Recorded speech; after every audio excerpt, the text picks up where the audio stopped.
I'd like to take this opportunity to expand a little bit and talk to you about the personal impact and characteristics to look for in making a determination as to whether or not the evidence is sufficient to establish guilt beyond a reasonable doubt of your client, be that client charged with aggravated sexual assault of an adult or a minor.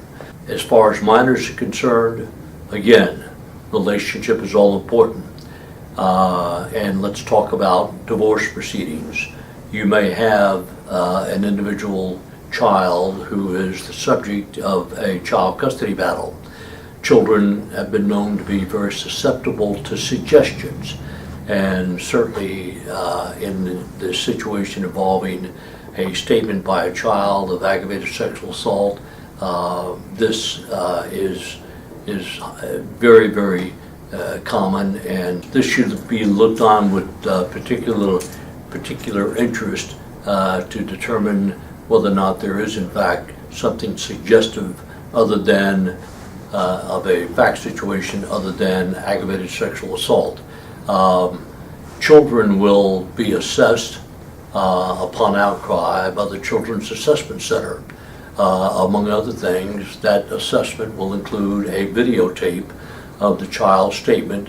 The videotape will include a professional with the Children's Assessment Center.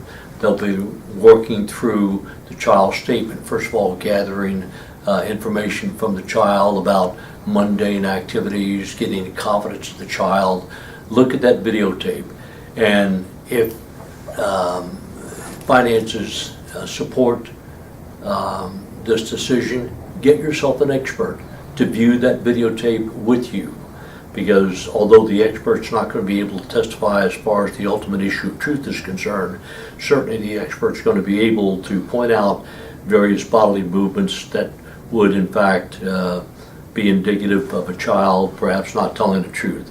Is the statement of the child consistent with previous statements made to others by that child or previous statements by so-called witnesses to others about the incident in question? I have a case as we speak involving a daughter and a brother that both have made statements that are totally inconsistent with not only each other but the guilt of my client. Look for those things, and by all means be aware that children are susceptible to suggestive circumstances, and perhaps the child is fearful that he or she will lose contact with mom and will therefore side with the mother who, for instance, in a divorce situation, who is making an allegation of aggravated sexual assault.